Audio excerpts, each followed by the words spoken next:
Bien, el ejercicio que había quedado pendiente era este.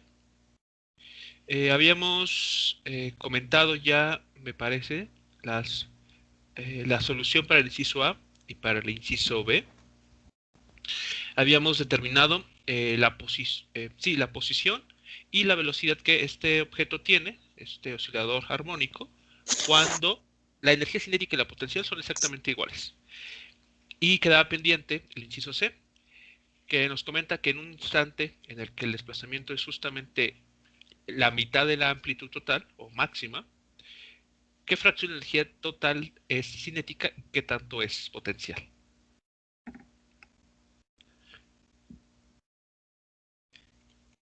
Entonces pudieron encontrar algún resultado sobre el inciso C.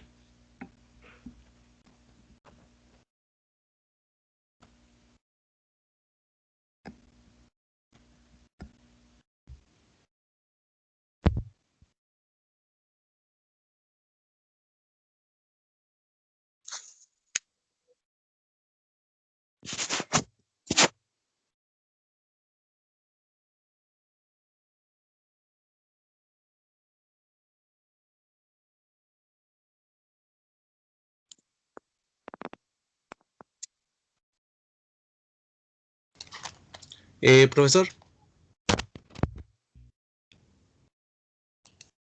¿Sí?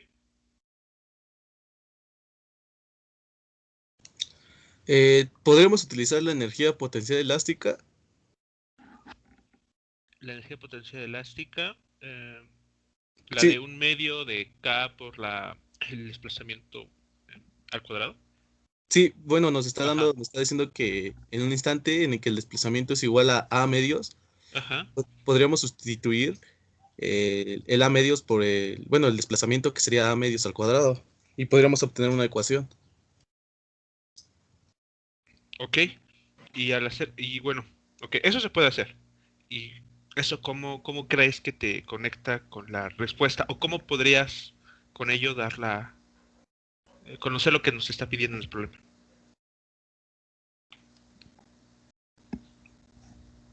Porque tiene sentido, o sea, si te están diciendo cuánto vale X, justamente vale a medios. Eso es cierto. En eso no hay problema.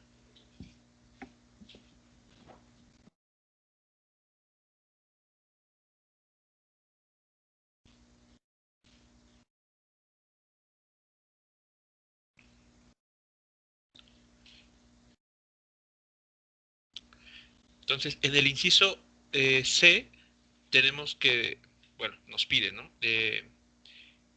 Dar el valor de qué tanto, o sea, qué fracción, qué porcentaje, incluso si lo quieren ver así, de toda la energía total ha sido repartida tanto en energía cinética como en energía potencial, elástica en este caso.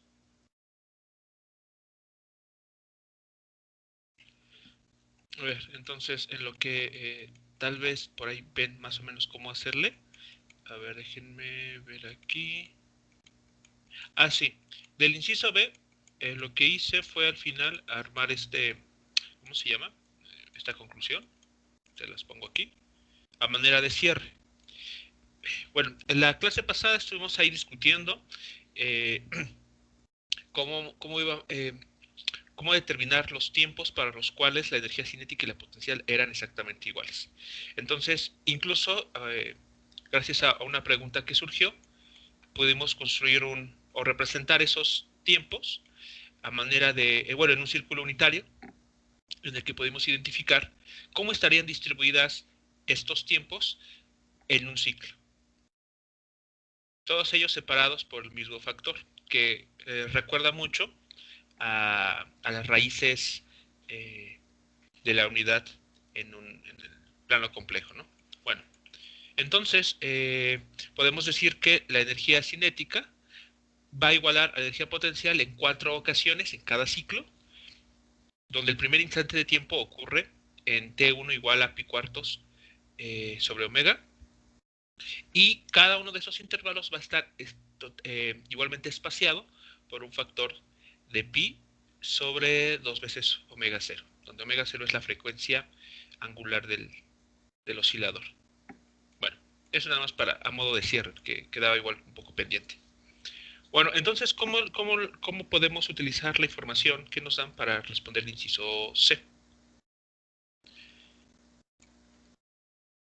Entonces, si ya sabemos que X vale A medios, lo igualamos o lo sustituyen en la ecuación para la energía potencial, lo cual lo pueden hacer. Pero entonces ahora, ¿cómo conectamos al hacer eso con lo que nos pide determinar el problema?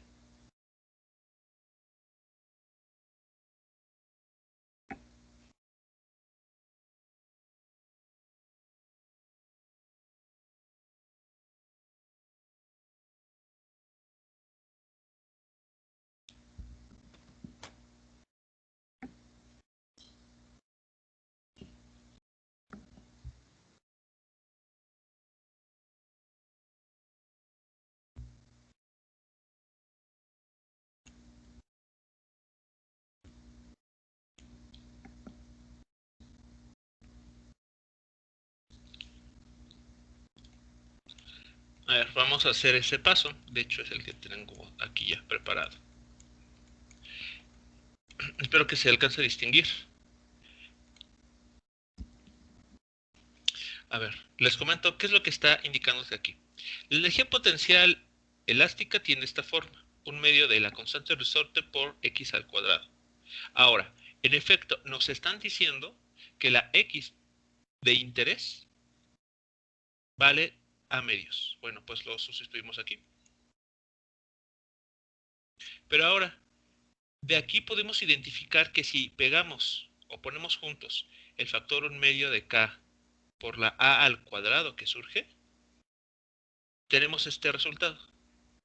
Esto que está en paréntesis, en color verde, es la energía mecánica total del sistema.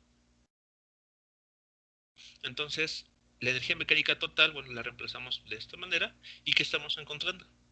Que cuando X vale a medios, una cuarta parte de la energía mecánica total está dada como energía potencial elástica.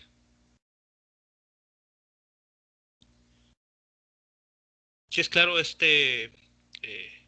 cómo se operó aquí en el primer renglón.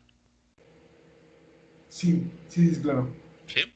Entonces, bueno, pues solamente en efecto era suceder un poco y de ahí hacer un poco como que de álgebra para reconocer o aislar el término que nos habla de la energía mecánica total. La energía cinética pues se encuentra restando a la energía mecánica total el valor de la energía potencial elástica. Entonces, si sustituimos este valor de un cuarto, pues ¿qué encontramos? Que la energía cinética, bajo esa misma circunstancia de x igual a medios, equivale a 3/4 de la energía mecánica total.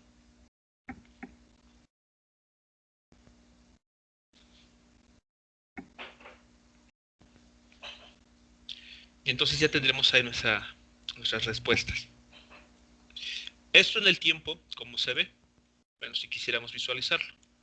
Bueno, aquí grafiqué un ciclo, el ciclo de interés que estábamos analizando.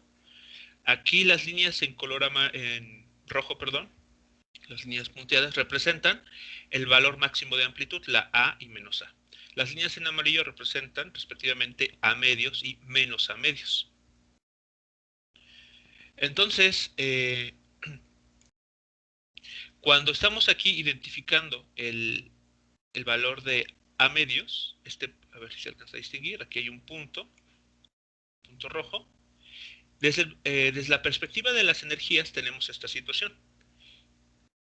Este punto rojo, para el cual la posición del objeto, del bloque o de la masa es a medios, en la gráfica de la energía corresponde a este punto, en el que la energía cinética, aquí ilustrada en color amarillo, supera a la energía potencial, mostrada en la curva en color verde.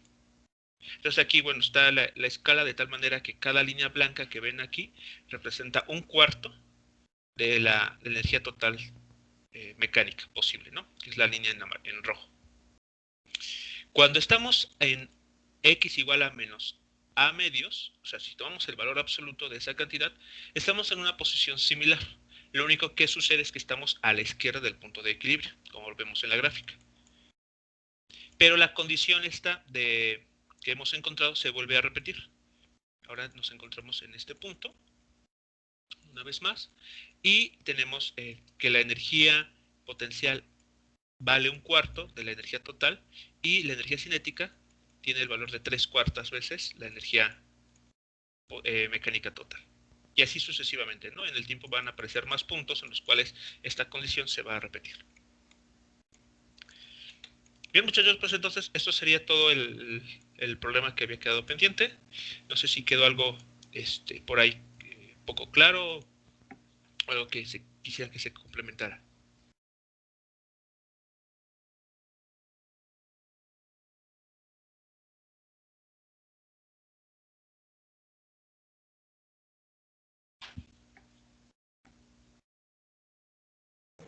Está bien, pro. Ok. Bueno, entonces Profesor, vamos yo a... tengo unas Sí, preguntas, pero sí, adelante. tengo unas preguntas, pero no van relacionadas a este problema. Ok. Tiene que ver con los primeros problemas del libro. No voy a entrar en los problemas en sí, pero tengo una Sí. pregunta sobre una expresión. Ok, ok. En el libro, las expresiones, bueno, la expresión de la posición, si no estoy Ajá. mal, la describe como y de x, t, o sea, es una función de dos variables, Ah, ok. Ajá. igual a y seno de kx menos omega t. Ajá. ¿De casualidad usted ubica esa función? Casero. A ver, te dice es... ¿Seno de qué, perdón? Seno de kx Ah, ok, ok. menos omega t. Ajá. Ok. Bueno, ¿es de los es de los ejercicios que les puse? No recuerdo. Yo pensaría que no. O Va un por ahí poco se me fue. relacionado a alguno, pero está Ajá. dentro del libro. Está dentro del libro. Lo leí y me causó Ajá. confusión eso. Ah, ok, ok. Bueno, esta ecuación que estás aquí señalando y que te llamó la atención, la vamos a ver. De hecho, ya digamos, ya te adelantaste, ya te spoileaste. Y bueno, vale la pena mencionar que esto que está aquí, esa expresión es para una onda. Esa es la ecuación matemática que describe una onda. Lo que nosotros estamos viendo aquí, muchachos, son ondas. Pareciera, pareciera, pero no es una onda. O sea, nada de lo que hemos visto es una onda. De hecho, recibe el nombre de movimiento oscilatorio. La ecuación que mencionas aquí describe un movimiento ondulatorio. ¿Cuál es la diferencia? Pues la dependencia en la posición. Es la única diferencia, bueno, a nivel matemático. Lo que nosotros hemos trabajado en este momento es quitarte esta parte y analizar solamente la evolución temporal. Una onda, matemáticamente hablando, es una función de dos variables que depende de la posición y del tiempo. Pero ya en su momento profundizaremos en ella. Pero nada más para tranquilidad, esta ecuación sí la vamos a ver y describe una onda. Está bien, profesor. Muchísimas gracias. Entonces, bueno, yo pensé que iba relacionado a lo que estábamos viendo. Muchísimas gracias. Sí está relacionado. Por eso justamente arrancamos primero viendo el movimiento de oscilatorio, justamente para introducir las variables como de frecuencia, velocidad, frecuencia angular, etcétera, periodo. Porque para la onda también van a aparecer conceptos similares, pero claro, el fenómeno que se describe son distintos. Solamente por eso. Pero sí hay una relación ahí a nivel matemático, si lo quieres ver así. Muy bien. ¿Alguna otra pregunta? ¿O era la única?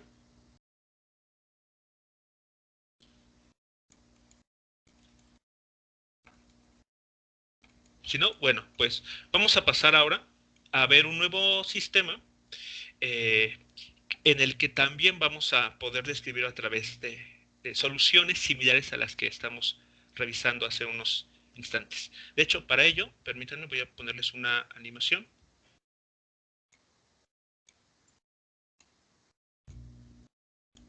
Ok. Bien, en esta animación lo que tenemos es lo que vamos a llamar un péndulo simple. Un péndulo simple no es otra cosa más que un término de masa colgado con ayuda de un hilo de masa despreciable, el cual es libre de moverse de la siguiente manera. Lo vamos a mover, o vamos a desplazar un cierto ángulo de su posición vertical. Aquí vemos que está, digamos que esta posición sería su posición de equilibrio. Lo vemos un poco, en este caso, hacia la izquierda, perdón, derecha, un cierto ángulo, y lo soltamos. Entonces, bajo condiciones perfectamente ideales, aquí no hay rozamiento con el aire, ningún tipo de fricción, este sistema pues va a estar en oscilación permanente, o digamos que en un tiempo, o va a estar por tiempo indefinido oscilando respecto a este punto de equilibrio, esta línea vertical punteada. Aquí la pregunta que les hago es, en este sistema, ¿quién sospechan ustedes que es la fuerza restauradora? El término restaurador.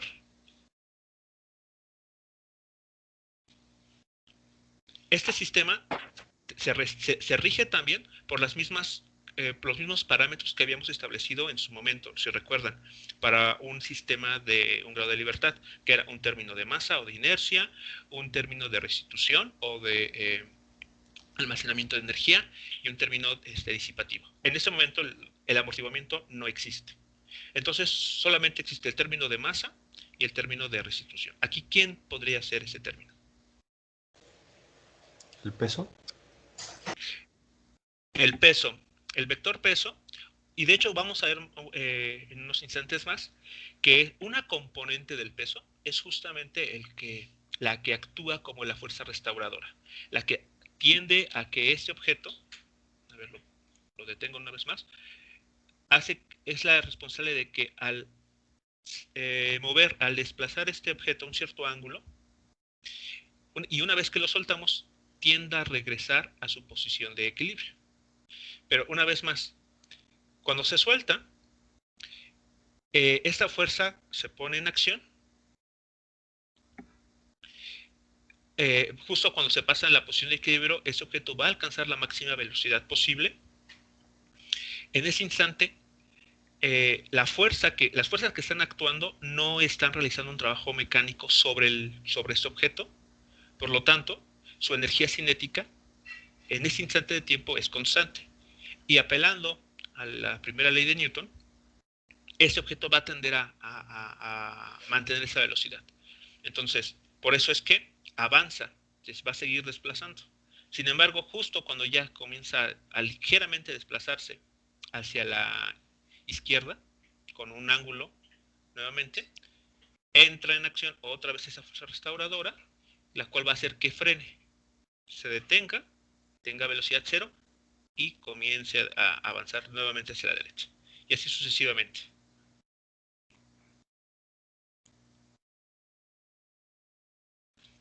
Entonces, es básicamente lo que vamos a tener aquí. Este es un péndulo simple, como les digo, se compone de una masa colgada con ayuda de una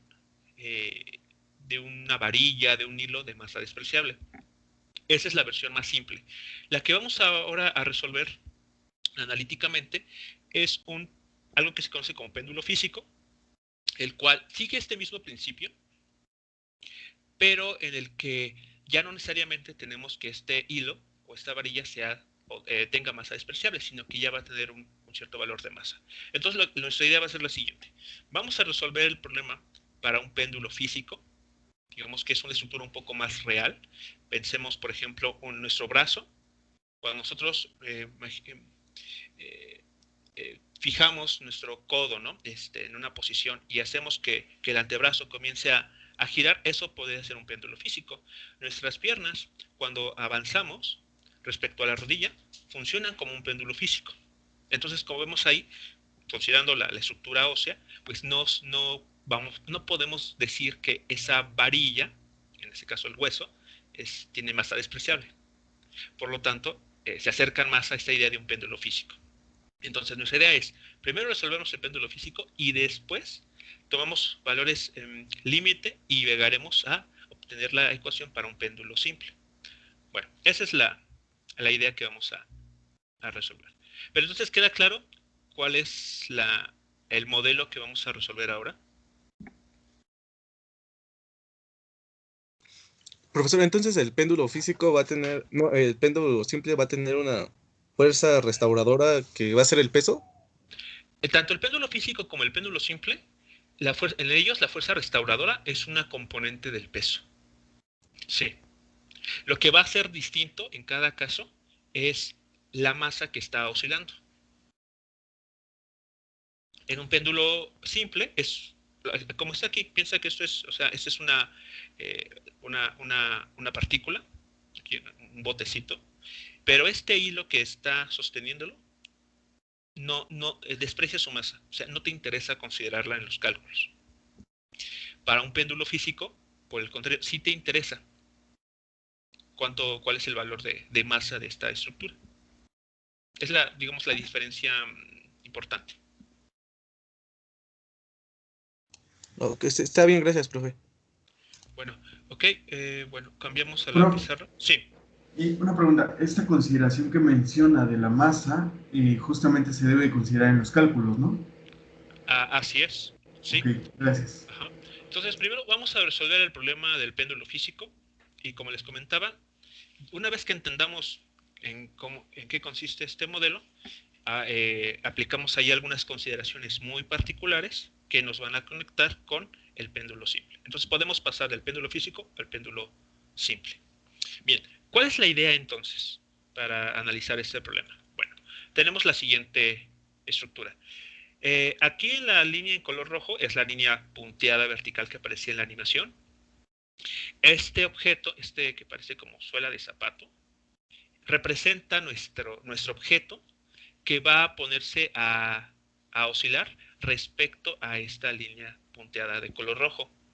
¿Ok? Entonces, aquí déjenme ver si es posible. Sí. Entonces lo que vamos a hacer es algo de ese estilo. Bueno, el objeto va a comenzar a oscilar. Aquí tal vez no me lo permite perfectamente. Pero bueno, es la misma idea que tiene la animación. Esta suela va a comenzar a moverse de esta manera. Hacia la izquierda y después hacia la derecha. Respecto a esta línea roja punteada. Bueno, como esta estructura ya tiene, tal vez no tenga una masa, perdón, una forma que podamos identificar fácilmente, ¿no? O sea, no es ni una esfera, no es un cuadrado, un triángulo, sino que incluso puede tener alguna forma, ¿no? Arbitraria. Pero ¿qué sí sabemos de esta estructura? Bueno, que al momento de desplazarla, va a ser un ángulo teta respecto a esa línea de referencia, esa línea vertical. Bueno, además esa estructura cuenta con un centro de masa. Eso seguramente ya lo habrán visto en su curso de mecánica del cuerpo rígido, ¿no? Entonces, este objeto, por ser una distribución de masa continua, va a tener asociado un centro de masa, el cual hemos identificado con este punto en color blanco. Bueno, vamos a llamar a H a la distancia que existe entre el punto fijo alrededor del cual este objeto va a estar rotando y el centro de masa. Hasta aquí, ¿vamos bien con la idea? Con las cantidades ahí puestas.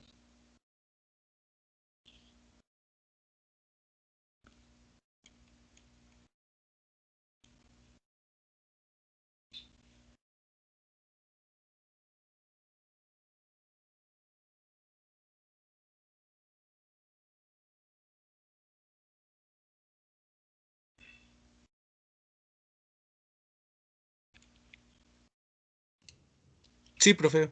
Sí, todo bien. Sí. Ok, ahora, ¿cómo vamos a analizar este problema? Bueno, la manera en que lo vamos a abordar va a ser a través de el método usual que tiene que ver con las fuerzas, la dinámica, básicamente. Bueno, entonces, cuando este objeto esté oscilando de esta manera, izquierda y derecha, de manera consecutiva, ¿cuántas fuerzas van a estar presentes? Bueno, si lo analizamos con cuidado, la fuerza peso va a estar actuando en todo instante durante el recorrido de este objeto. Entonces aquí lo que he agregado es el vector peso actuando sobre el centro de masa, ¿no? Aquí lo entendemos, así lo podemos dibujar. Y en este caso, pues está apuntando hacia abajo como debe ser, ¿no? Hacia el centro de la Tierra. Bueno, aquí prolongué esta línea amarilla, es la prolongación de esta línea H, ¿no? Para que identifiquemos que el vector peso también está, digamos, haciendo un ángulo teta con relación a la prolongación de esta línea amarilla, de la línea H. Bien, entonces nosotros aquí podemos descomponer al vector peso. Aquí, por ejemplo, esta figurita que tengo al lado, vean, si la superpongo, es la descomposición en sus componentes, valga la expresión, del vector peso. Entonces, a ver, voy a marcarlo aquí, esta componente, indicada, está a lo largo de esta línea punteada amarilla. Y esta otra componente, esta otra, acabo de marcar en color rojo, está ubicada de esta manera. A ver.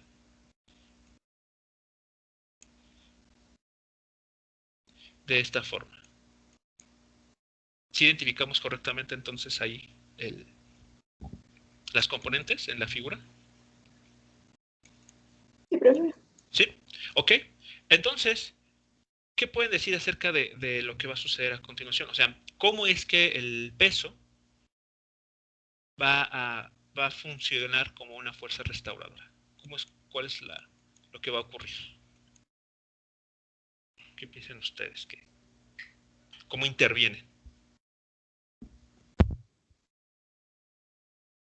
La componente del peso que está demostrada con un color rojo, me Ajá. imagino que irá cambiando de sentido conforme cambia el ángulo. Y eso es lo que hará que se mueva a la izquierda o a la derecha. Ok, más que cambiar, a ver, aquí, a ver, ¿Actuará como un momento? como un momento de fuerza. Sí. Exactamente, sí. De hecho, a ver, aquí tal vez, a ver, vamos a ver. Bueno, si uno puede, aquí, déjenme ver cómo, creo que sí es posible. O sea, aquí está. Ok, a ver, vamos a fijar aquí en el punto de rotación. Y esto lo vamos a extender.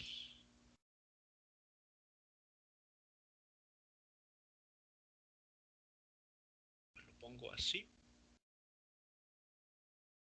Lo extiendo. Así. Y lo ponemos así. Ahí, así. Vean. Quiero que sigan la línea blanca, ¿no? Que se dibuja con el compás. Es así como estaría dándose el movimiento de este péndulo. Entonces, la componente en color rojo, la del peso, más que cambiar de dirección, va a estar cambiando Sentido. ¿cómo se llama?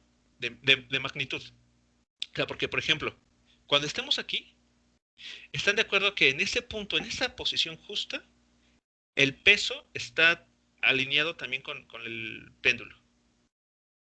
Y no hay componente en color rojo, sino que es componente cero. ¿Sí lo ven? Sí, imaginen ahí lo que sucede. Si seguimos ahí el vector peso, en este punto.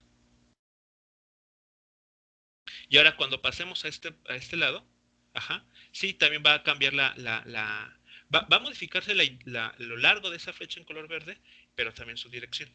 Entonces, por ejemplo, en esta posición, como está ilustrado,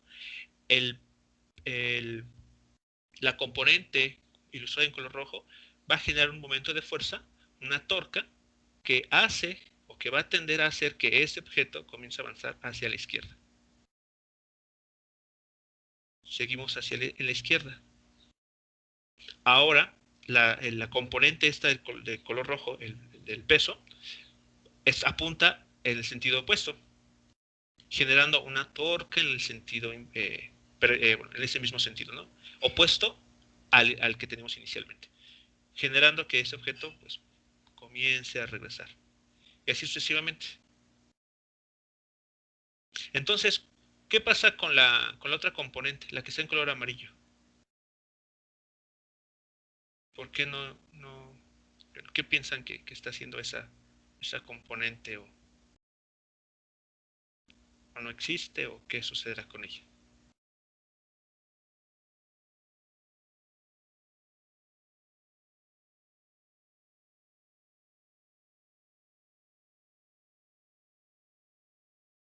Poniéndose en equilibrio con la fuerza de tensión. Ok, si nos vamos a la segunda ley de Newton translacional, sí.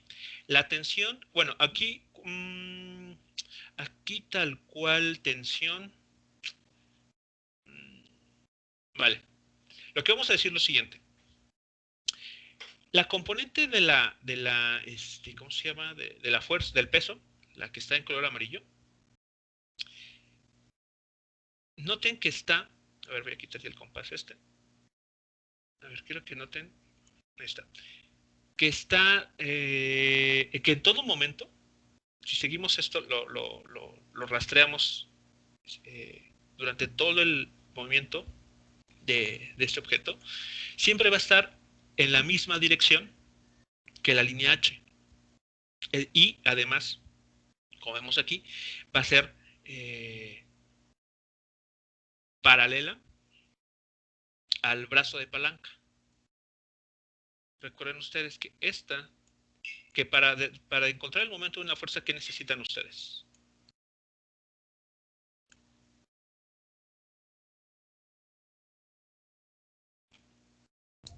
Una fuerza, un brazo de palanca. Brazo de palanca, ajá, vector R. ¿Qué más? Y una fuerza. Y la fuerza. Ok, entonces hay un producto vectorial ahí, ¿no?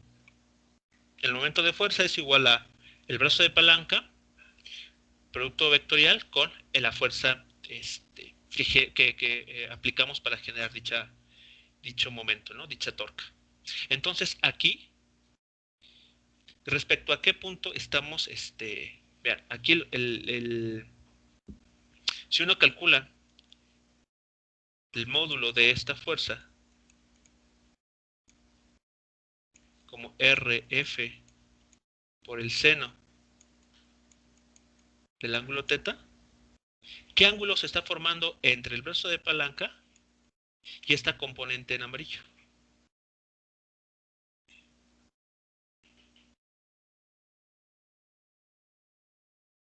Es de cero. Es de cero, así es. Y seno de cero, cero. Por lo tanto, para esa componente no tenemos momento de fuerza. Va a estar presente, pero no va a generar una torque.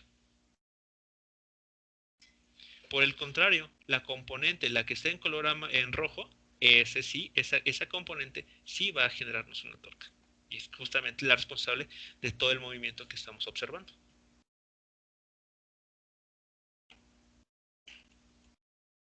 Entonces, a ver, vamos a comentar lo siguiente. Bueno, confiando en que ya las ideas básicas han quedado claras. Entonces, para el objeto bajo estudio,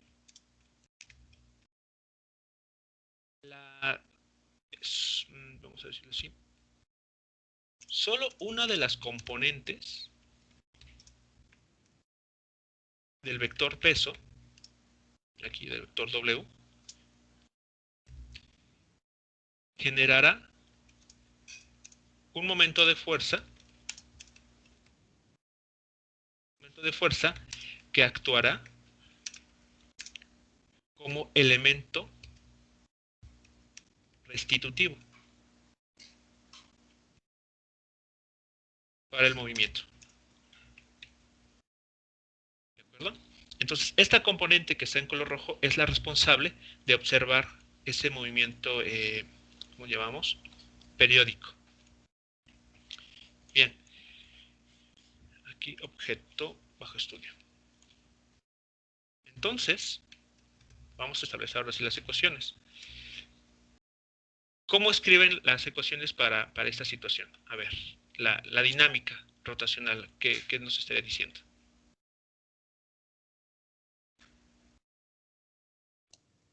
¿Sería la aceleración angular Así, o sí, cómo? sí, porque en este, a ver, si prestamos atención a esto, el, la, la, mm, al hablar de un momento de fuerza, tenemos, a ver, vamos a ver lo que nos dice la segunda ley de Newton en su forma rotacional. Sabemos que cuando aplicamos un conjunto de momentos,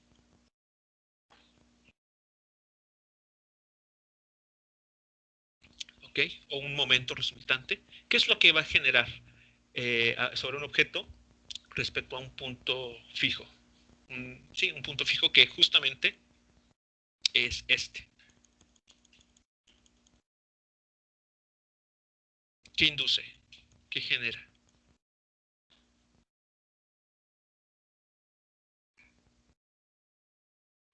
Una rotación. Una rotación que podemos, digamos, describir a través de una aceleración angular. Ajá, entonces, pero además, ¿qué hay que tomar en cuenta? Esta aceleración angular, ¿por quién también es afectada? ¿Por la inercia rotacional? Por la inercia rotacional, exactamente. Entonces aquí tenemos la suma de los momentos, va a generar una aceleración angular sobre el objeto. Pero esta aceleración angular también va a estar modulada, va a estar siendo afectada por la inercia rotacional del propio objeto, ¿no?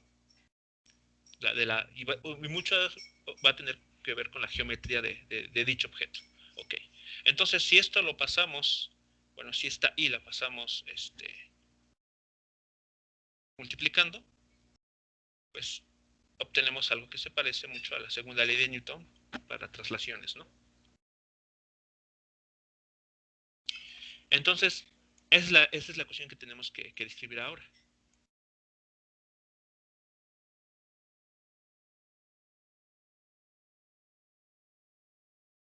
Muy bien. Pues vamos a tener, pues vamos a ello, ¿no? Es decir, vamos a ver cuál es la expresión para el momento que se está aplicando sobre este, sobre este objeto. A ver, ¿cuánto vale esa suma de momentos? De acuerdo a lo que comentamos aquí.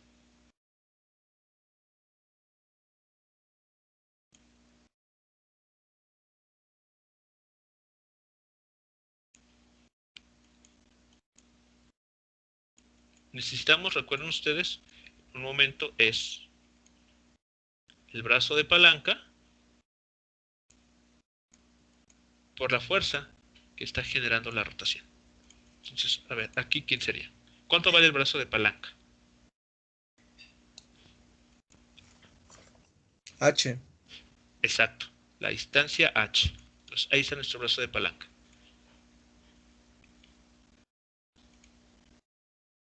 Entonces, aquí tenemos brazo de palanca h. ¿Cuánto vale la fuerza, o en este caso, la componente de la fuerza que nos va a generar ese momento de fuerza? Se pueden guiar, por ejemplo, también de la geometría, de la trigonometría de la figura. ¿Cuánto vale esta componente? W seno de teta, ¿no? W seno de teta. ¿Sí, sí es claro para todos?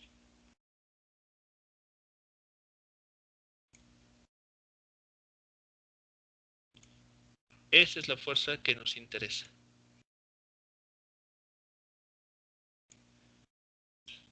Entonces hay un poco de trigonometría, nos arroja que esta fuerza tiene el valor de, bueno, voy a escribirlo explícitamente, W como mg, donde m es la masa del objeto, ¿eh? No confundirlo con el momento de fuerza. De hecho, por eso yo preferiría usar la tau, ajá, para no confundirlo. Entonces, las torcas, momentos de fuerza, y aquí es mg, seno del ángulo teta. Ok, muy bien. Pero ahora nos falta indicar algo, ¿no? ¿Cuál es el sentido de esta torca? ¿Qué dirección tiene esta torca?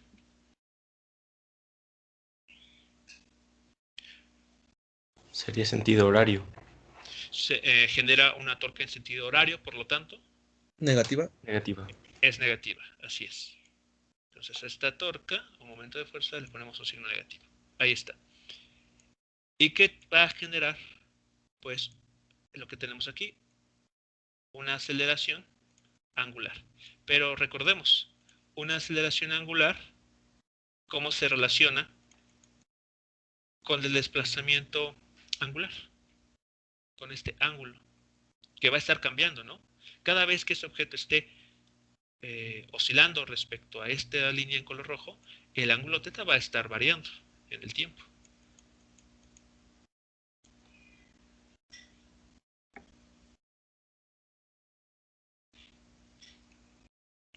Entonces aquí, a menos de que ustedes me opinen lo contrario, podemos esto representarlo de esta manera.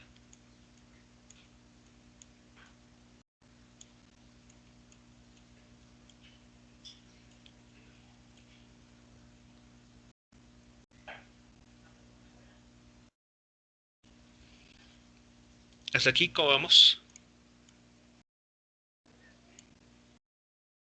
Bien, profe. ¿Sí?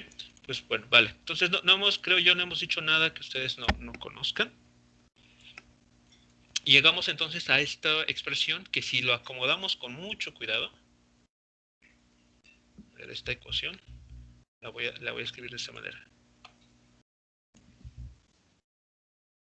Acomodo así.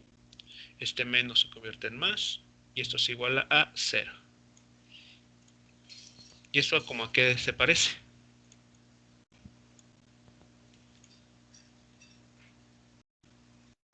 A la ecuación que describa el movimiento armónico simple, ¿no? Más o menos.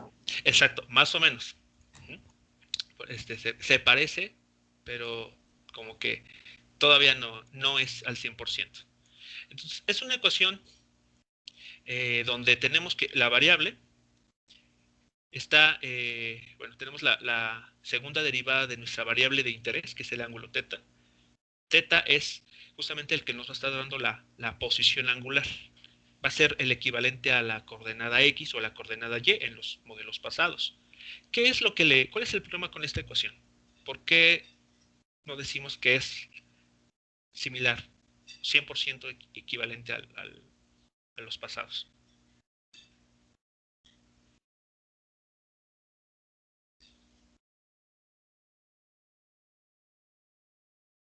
Porque en el segundo término el ángulo no es lineal, sino que está con un seno.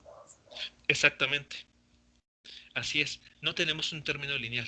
Entonces, es una ecuación de segundo orden no lineal, donde nuestra variable de interés, o sea, el ángulo θ, que aquí depende del tiempo, aunque no lo indico explícitamente, está dentro de una función trigonométrica.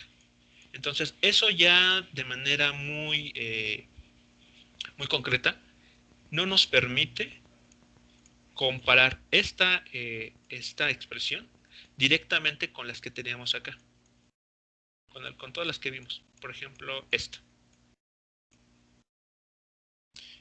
Y por lo tanto, tampoco podemos garantizar que la solución va a tener esta forma. Entonces, de manera real, uno tendría que resolver este sistema, esta ecuación diferencial para esta situación. Sin embargo, vamos a simplificar, vamos a tomar un valor simple para esta función seno. ¿En qué va a consistir? Bueno, vamos a hacer una aproximación. Algo que se conoce como, bueno, realizando o aplicando lo que se conoce como realizando una aproximación de ángulos pequeños,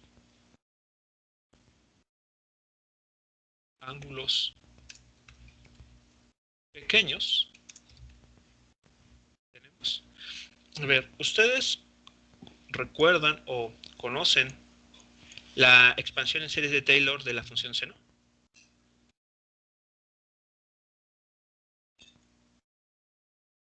No, profe. Bueno, al menos yo no. ¿No? Bueno, o si han trabajado las expansiones en series de Taylor. O eso sí le estoy hablando de algo nuevo.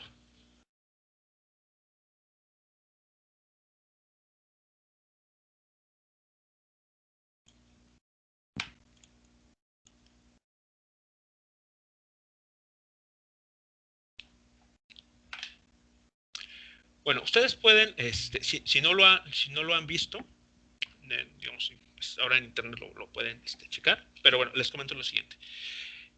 Uno puede, lo que se conoce, expandir, en este caso la función trigonométrica seno, como una serie de potencias de la siguiente forma. Tenemos el primer, digamos, escribimos lo siguiente. La variable x, bueno, en este caso el ángulo θ, si no me recuerdo que va un menos, sería la variable, el argumento al cubo entre, perdón, aquí, 3 factorial, más el argumento a la potencia 5 sobre 5 factorial.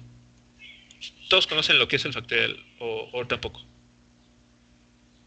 Sí, ¿Sí?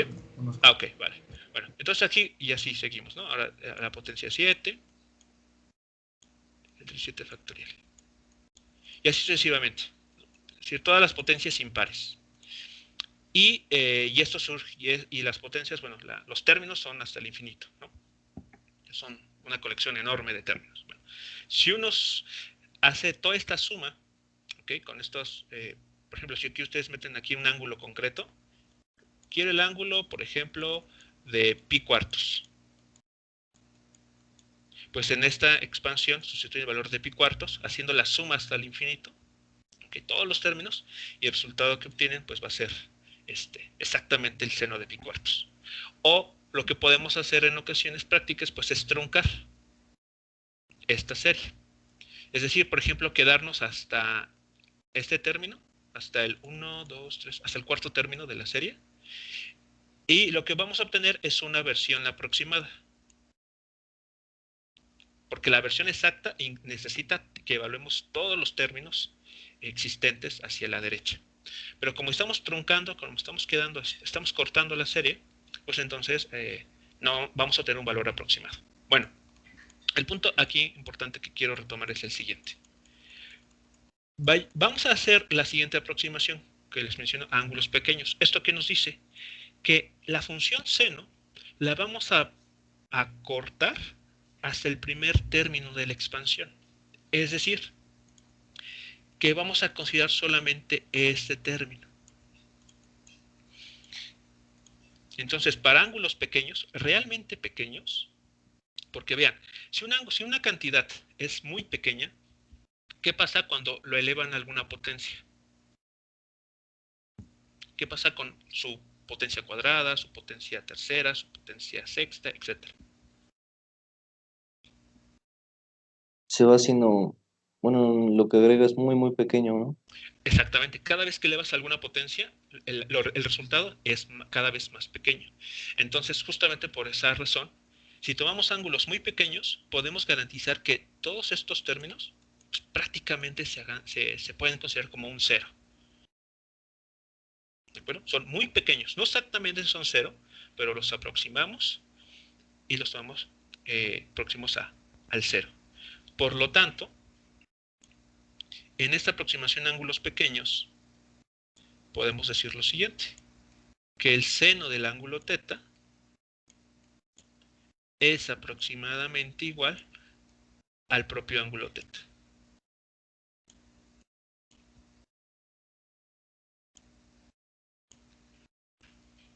Y eso es a lo que conocemos como la aproximación a ángulos pequeños.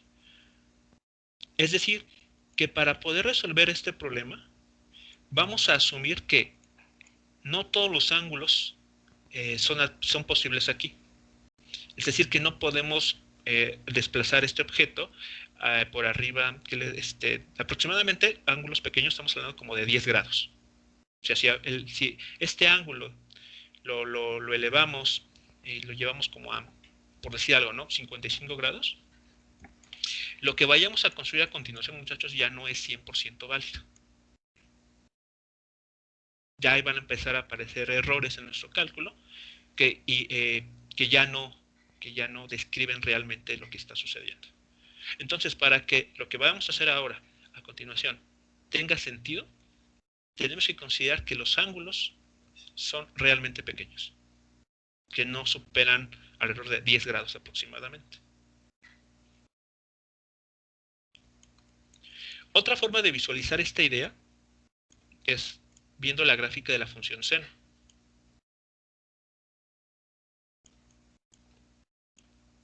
A ver, aquí entonces tenemos, por ejemplo, el ángulo teta. Aquí en el eje vertical tenemos el seno del ángulo teta. Entonces la función del seno de teta, si no me recuerdo, va así, ¿no? Surge en 0. Algo así, ¿no? Aunque esto lo estoy exagerando un poco. A ver, voy a tratar de... sí, bueno.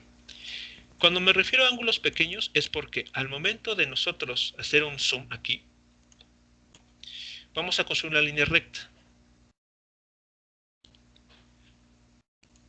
Entonces, si somos cuidadosos, podemos ver que esta línea recta no toca a todos los puntos de la función seno.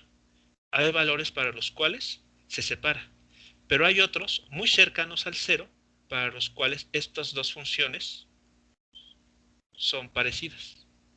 Esta es justamente la aproximación a ángulos pequeños. Tetas aquí pequeños. A ver. Entonces aquí ángulos pequeños. En esa región. Entonces, como pueden darse cuenta, pues es una región muy pequeña. Bueno, quedo aquí. Bueno, mejor lo quito. ¿Ok? Entonces, bajo esta aproximación, en estos valores aquí señalados, eso que estamos construyendo tiene sentido. Por adelante de esos valores, nuestra aproximación ya no es válida.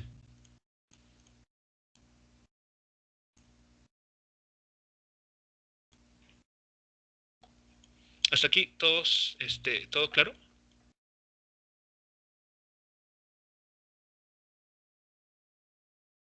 Sí, profe. ¿Sí? Bueno, entonces vamos a, por lo tanto, okay, por lo tanto, pues vamos a poder concluir lo siguiente. Entonces, bajo ese régimen de ángulos pequeños, vamos a tener que esta ecuación diferencial se puede escribir de la siguiente manera. Entonces aquí esto lo podemos reemplazar por justamente el ángulo teta. Y así puesto, ¿qué tenemos?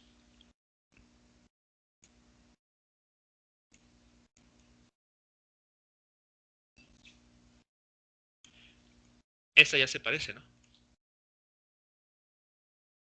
Esta ecuación diferencial ya se parece bastante a la que habíamos venido manejando. ¿Y qué solución va a tener?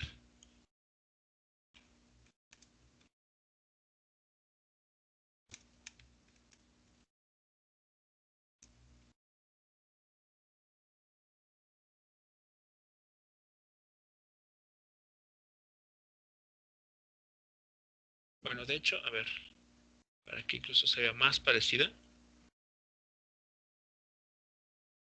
aquí este término esta i lo voy a poner aquí abajo.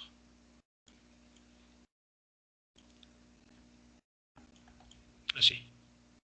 Creo que ahora sí se parece bastante.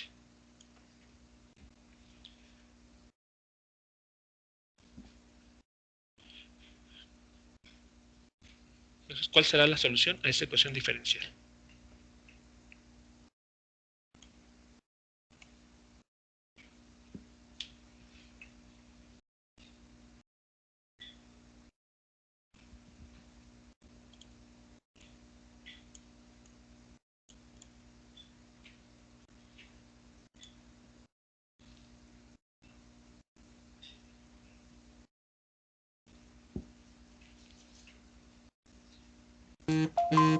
Sería en este caso el ángulo, Ajá, el desplazamiento angular. el desplazamiento angular por el coseno de, de omega cero.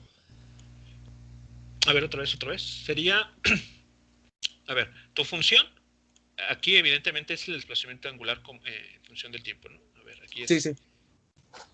teta de t, muy bien. ¿Y eso a qué es igual? Al ángulo que se forma, que sería teta, Ok, aquí vamos a llamarlo ángulo teta sub 0. teta sub Ajá. 0, Ok, por que el, sería, que sería el equivalente, ¿no? En el movimiento, los otros movimientos, como el máximo ángulo que puede alcanzar durante su recorrido. Muy bien, ¿qué más? por el coseno de omega cero de t, que sería la raíz de hmg por i, Ok, coseno de omega 0 por t, ajá. más un desfase también. Sí, aquí podemos también hablar de ese desfase. Puede existir ese desfase. ¿Ok? ¿Dónde? Ok, ¿dónde? Omega 0. Para este caso, ¿cuánto dijiste que vale? La raíz de la masa por la gravedad por la altura sobre i. Ok, es la masa por la gravedad, muy bien. Pero aguas, no es H, Ah, no, es es el brazo de palanca, perdón. exactamente el brazo de palanca. H aquí representa El la brazo de distancia que hay entre el pivote y el centro de masa. Entonces es el brazo de palanca. Y entre la inercia rotacional.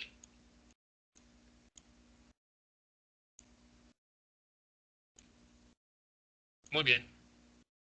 Eso es entonces, esa sería nuestra solución para un péndulo físico en la aproximación de ángulos pequeños.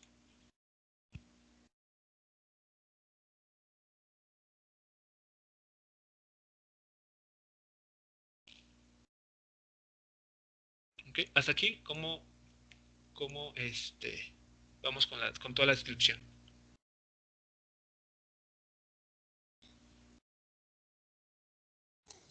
Creo que hasta el momento, bien, profesor. ¿Sí? Sí. Entonces, ok, vale. Entonces, aquí qué es lo importante que hay que recordar siempre, ¿no? Para analizar este tipo de péndulo físico. Bueno, bueno, la distancia entre el pivote y el centro de masa, dada por esta H, pero también la inercia rotacional. ¿De acuerdo? Entonces la inercia rotacional va a jugar un papel muy importante a la hora de estimar el periodo para este tipo de sistema. Algo sucedía con la masa, ¿no? Veamos, comparemos esta expresión con para un sistema bloque-resorte. Vean, K, la constante de resorte, tomaba el papel del término restitutivo. Aquí lo hace mgh. La masa tomaba el papel del término de inercia. Aquí lo hace la inercia rotacional. Si nosotros cambiábamos K, o sea, qué tan elástico, qué tan rígido es el resorte, o bien el valor de la inercia del bloque o del carrito que se pone ahí a realizar oscilaciones, afectábamos directamente al periodo de movimiento. Aquí va a ser algo similar. Si nosotros cambiamos el brazo de palanca, o bien cambiamos la inercia rotacional del objeto del que está oscilando, afectamos directamente al periodo de movimiento. Entonces, cualquiera de estas modificaciones altera el periodo de las oscilaciones que vamos a observar. Por no dejar y para tenerlo, a ver si tengo espacio aquí. Entonces, conocido esto, ¿qué forma tiene el periodo?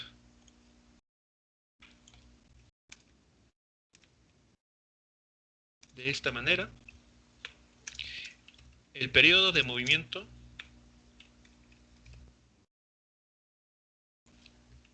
para el péndulo físico es...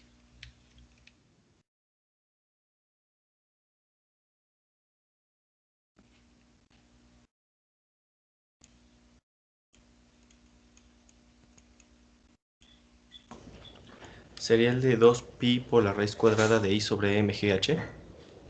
Ok, sería, a ver, t igual a 2pi. La ecuación es 2pi sobre omega 0, muy bien.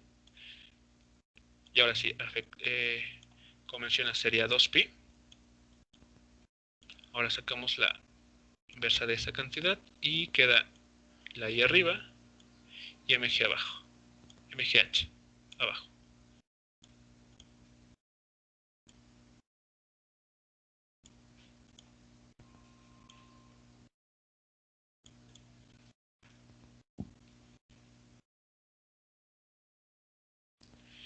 Muy bien. Entonces ya tenemos para el péndulo físico su frecuencia angular e incluso el periodo con el que va a realizar las oscilaciones. Vamos a pasar ahora entonces a encontrar la expresión para un péndulo simple.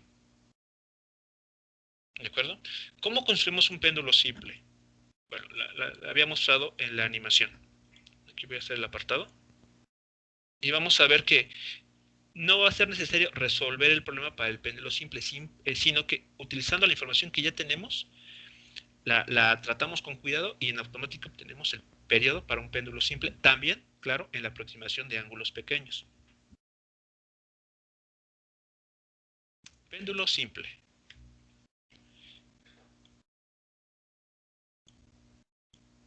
Entonces, el péndulo simple, como mostré en la animación, está el pivote, tomamos un hilo, una varilla, pero el requisito es que esto tenga masa despreciable. No nos interesa la masa de este hilo, y en su extremo libre es donde colocamos justamente la masa. Puede ser una plomada, puede ser una pequeña esferita, lo que ustedes gusten. Pero aquí tenemos entonces la masa concentrada. Este hilo va a tener una longitud L.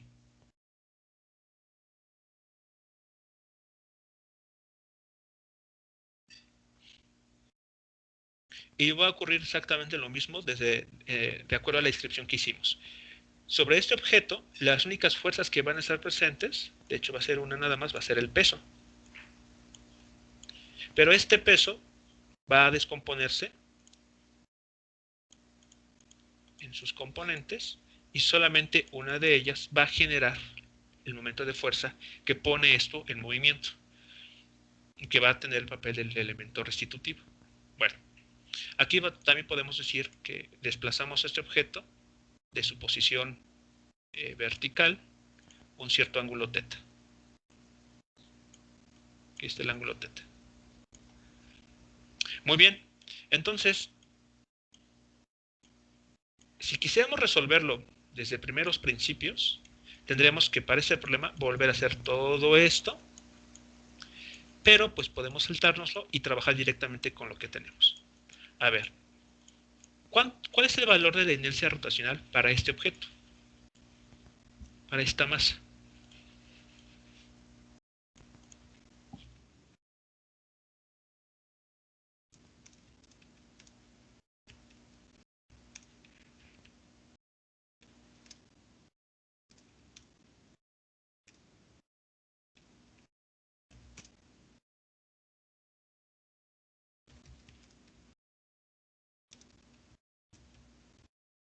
¿Recuerdan cómo calcular inercias rotacionales, pero para objetos puntuales, ya no para objetos extendidos?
Entonces, para determinar el periodo del péndulo simple necesitamos utilizar esta expresión. Entonces, necesitamos calcular la inercia rotacional para esta configuración.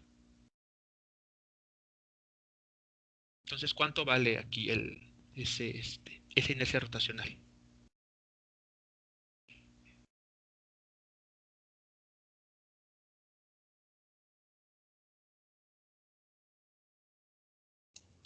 Una pregunta, profesor. Sí. Eh, ¿La inercia rotacional para el péndulo físico es igual al del péndulo simple? No. El péndulo físico va a depender mucho de la geometría del objeto que tú estés aquí poniendo a oscilar. Ajá. Por ejemplo, si es una varilla, va a tener la inercia rotacional para una varilla, pues tiene un determinado valor. Si es una esfera, por ejemplo, otro valor. Si es una placa rectangular, otro valor. Entonces va a depender mucho del objeto que estés aquí considerando. Entonces tendría que ser la suma de dos inercias. Para el péndulo simple, Sí, para el péndulo simple. a ver, ¿inercias de quiénes? No, pero decía que se despreciaba, digamos, el valor de la cuerda, ¿no? Exactamente. O sea, en ese Entonces no. sentido, exacto. O sea, si yo te dijera que esta es una varilla, o sea, una barra con masa M, entonces sí, ahí sí tienes que incluir la inercia rotacional de ese elemento. Pero en este caso no. Es masa despreciable. Entonces, la inercia rotacional corresponde a, bueno, y la que necesitamos aquí es simplemente para la masa M, la masa minúscula aquí. Entonces, a ver, la inercia rotacional para una partícula es la masa de la partícula Por el por brazo de la, palanca. por la distancia, Sí, sí. que la separa al eje de giro, ¿no? O al pivote. Y en este caso, ¿qué valor tiene? ¿Sería L al cuadrado? L al cuadrado. Ahí está. Ok. Esa sería la inercia rotacional para esta pequeña masa. Si, por el contrario, nos dijeran, porque seguramente en algunos de los problemas que tienen que resolver algo les va a parecer de ese estilo, que esta masa no fuese despreciable, entonces la inercia que tenemos que calcular aquí tendría que incluir la inercia de esa barra o de la varilla. Pero bueno, para un péndulo simple no es el caso. Por eso este término no cuenta. Bueno, ¿qué más necesitamos? Necesitamos conocer la distancia que hay entre el pivote y el centro de masa. Necesitamos conocer h. En este caso, ¿cuánto vale esa h?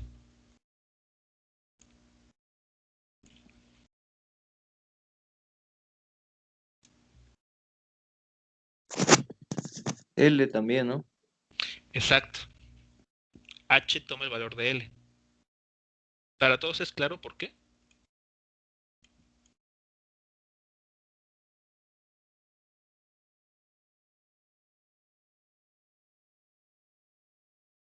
Porque en el modelo del que estamos partiendo, esta H termina siendo L, que es la longitud de la cuerda.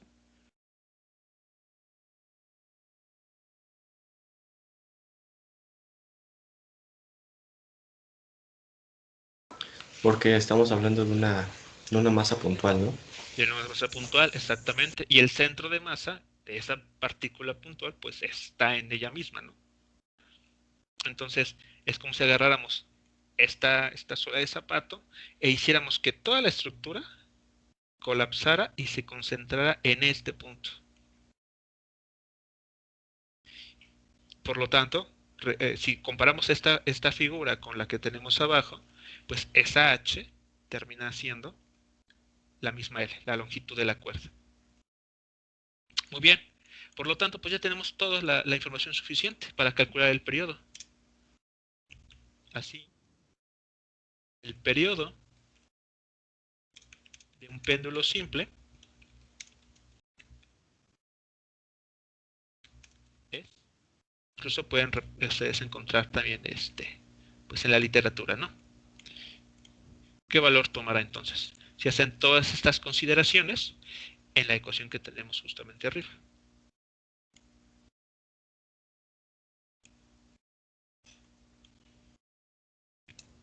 Sería igual a...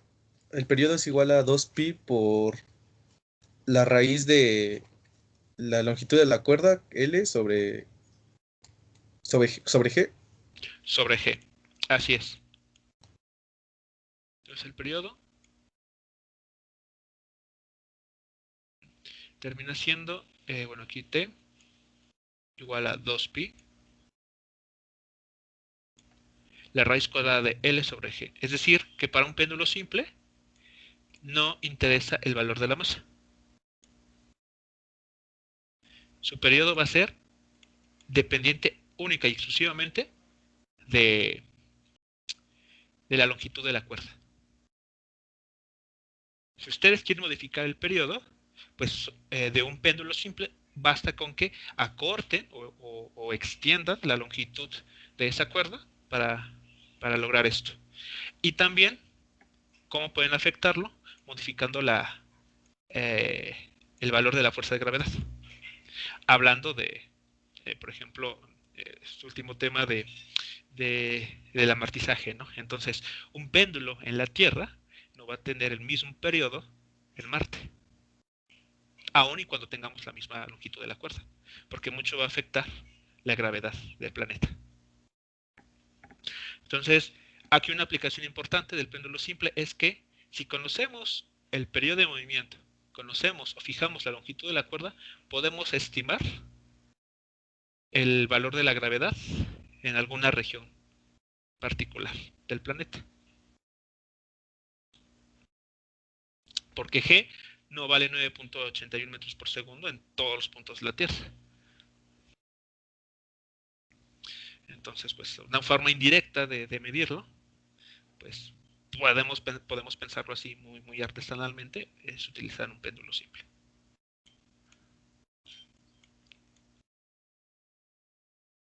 ¿Preguntas hasta aquí con este último modelo?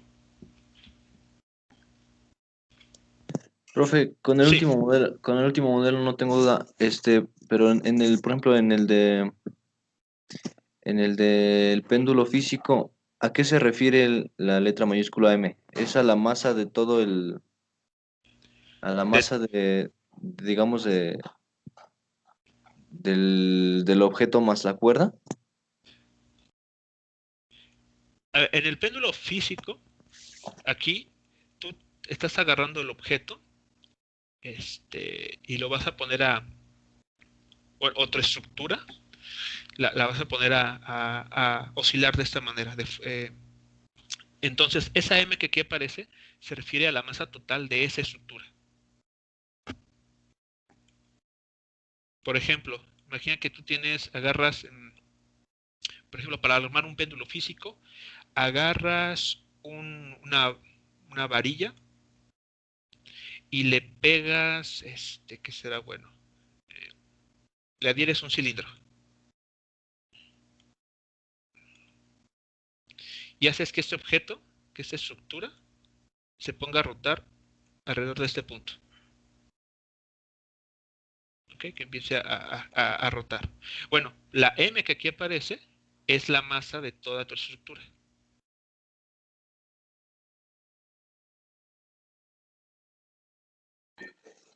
¿De acuerdo? Sí, sí, está bien. En el caso de un péndulo simple, esta M es simplemente la masa de la partícula puntual. Digamos que se convierte en la M minúscula. Pero para un péndulo simple. Para un péndulo físico que puede tener una estructura más compleja, tienes que considerar la masa de toda tu estructura.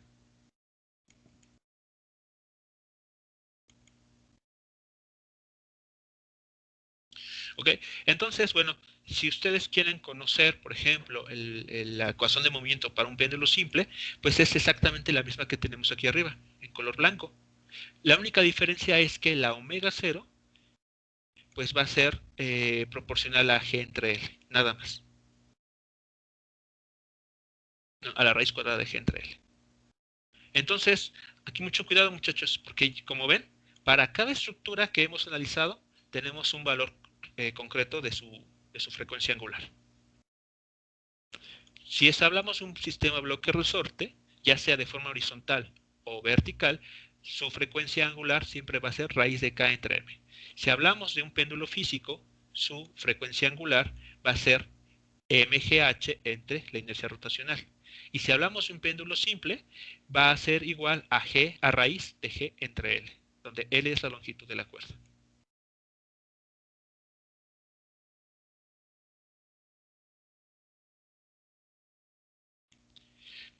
Y bueno, pues con esto bueno, faltan algunos subtemas por ahí que comentarles, que justamente después nos van a servir para avanzar en otros temas, cuando hablemos ya propiamente de ondas, pero que bueno, iremos abordando en las siguientes clases. Por lo tanto, pues en cuestión de material ya tienen todos los elementos suficientes hasta este momento para poder comenzar a atacar estos ejercicios que les indiqué, ¿no?, en clase. Bueno, como actividad final para ya despedirnos, les vamos a resolver la siguiente clase. Vamos a empezar con un ejercicio para justamente con este que está aquí. ¿Ok? Entonces, si ustedes también quieren echarle un vistazo, lo pueden hacer y lo discutiremos la siguiente clase. Aquí nos comentan lo siguiente, que una estudiante quiere utilizar una varilla o una vara de 1 metro, ¿ok?, como péndulo. Planea taladrar un pequeño agujero a través de la vara y suspenderla desde un pasador liso unido a la pared. ¿Ok? Ese es el caso de un péndulo físico. Entonces aquí no tenemos un hilo y en su extremo libre una pequeña masa, no. Aquí tenemos una estructura continua, más concretamente, pues una regla, ¿no?, de 1 metro de longitud. Bueno, nos preguntan, ¿en qué punto de la vara debería taladrar el agujero para obtener el periodo más corto posible? ¿Y qué tan corto puede ser el periodo de oscilación con una vara de 1 metro oscilando de esta manera? Entonces, bueno, ese es el ejercicio que vamos a resolver la siguiente clase. Y se puede echarle un vistazo durante este fin de semana para también vayan practicando. Y estaría bien y lo contrastamos el día lunes.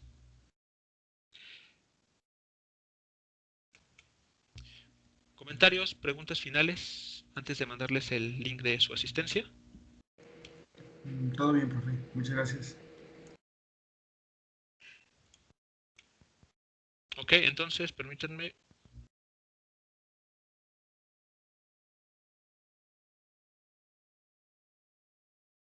Listo, acabo de poner el link de asistencia.